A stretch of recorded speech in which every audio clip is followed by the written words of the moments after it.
Assalamualaikum warahmatullahi wabarakatuh. Ini video dadakan ya, harus kita buat walaupun dalam kondisi mungkin nggak ideal karena memakai kameramen ya.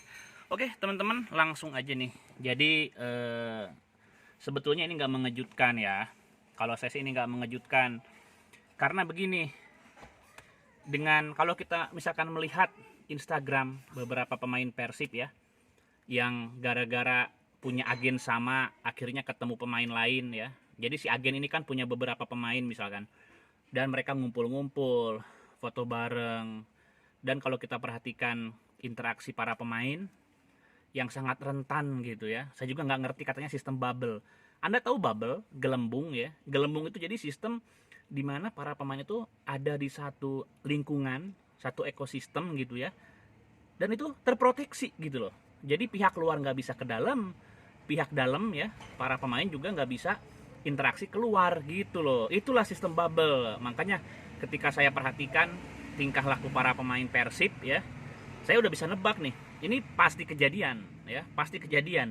Kenapa? Karena ya saya nggak perlu sebutin nama-nama pemainnya ya, karena kan saya tahu pemain-pemain Persija ada yang kena COVID gitu ya, lalu pemain-pemain Arema ada yang kena gitu ya. Dan kalau misalkan cara interaksi seperti ini diteruskan, maka ya pemain Persib pasti kena juga gitu. Dan sialnya para pemain ini kena menjelang pertandingan ya. Jadi baru diumumin tentang 9 orang, gila ya, nggak kira-kira itu 9 pemain Persib kena COVID ya.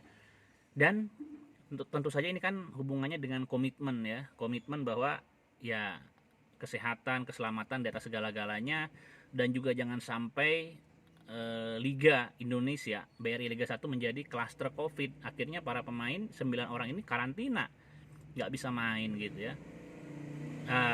Nama-namanya nggak saya sebutin lah. Tapi sebetulnya lawan Persikabo ya, nanti jangan sampai nih ya, jangan sampai ntar Rene Alberts kalau ada apa-apa ya di game nanti alias nggak menang, karena hasil draw aja berarti ada apa-apa kan ya, karena nanti kita makin jauh sama pimpinan klasemen ya.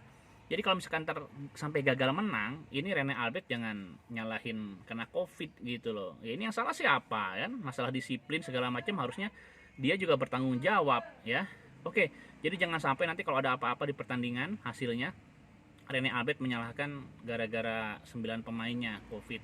Karena kalau misalkan saya perhatikan komposisi pemain yang nggak kena COVID, sebetulnya itu juga ya masih seleranya Robert Alberts gitu ya. Jadi betul-betul ntar malam itu kejelian pelatih ya, walaupun ada pemain yang kena COVID-19 dan memang ya adalah pemain-pemain yang nggak tergantikan gitu ya, tapi sisanya yang bisa main juga itu masih selera Alberts. Jadi kalau misalkan Alberts naon ya, ngotak gitu ya, cerdas, pintar, jeli, itu masih bisa diambil sama Persib pertandingan ntar malam gitu. Dan yang harus diwaspadai tetap Siro, hati-hati ya, Siro sama siapa pemain muda itu Derajat ya, itu hati-hati. Kalau yang satu lagi si Rakic itu saya pikir itu nggak tahu ya, saya punya feeling performanya nggak akan, ini kan masih nggak konsisten dia ya. Itu yang Siro sama Derajat itu hati-hati banget ya. Nah saya agak ngeri kalau ntar kita lihat starting line up komposisi pemain belakang, kalau nggak ideal udah habis susah gitu ya menghadapi dua pemain ini. Oke teman-teman ya, jadi gitu. Kalau ada yang belum tahu, siapa tahu ada yang belum tahu ya, 9 pemain Persib kena COVID, dan nanti malam pertandingan lawan Persikabo jelas 9 pemain ini nggak akan bisa main. Oke, semoga tetap menjaga jarak ya, karena Arema tadi malam menang. Dan kalau misalkan dikatakan kabar baik ya, Bayangkara kalah lawan Persik gitu ya, tapi bukan berarti kan kita saingannya bukan cuma Bayangkara ya, ada Arema juga gitu, dan Arema yang paling peluangnya besar saya pikir musim ini gitu ya. Jadi tetap harus ditempel ketat, alias malam ini harus menang. Amin ya. Assalamualaikum warahmatullahi wabarakatuh.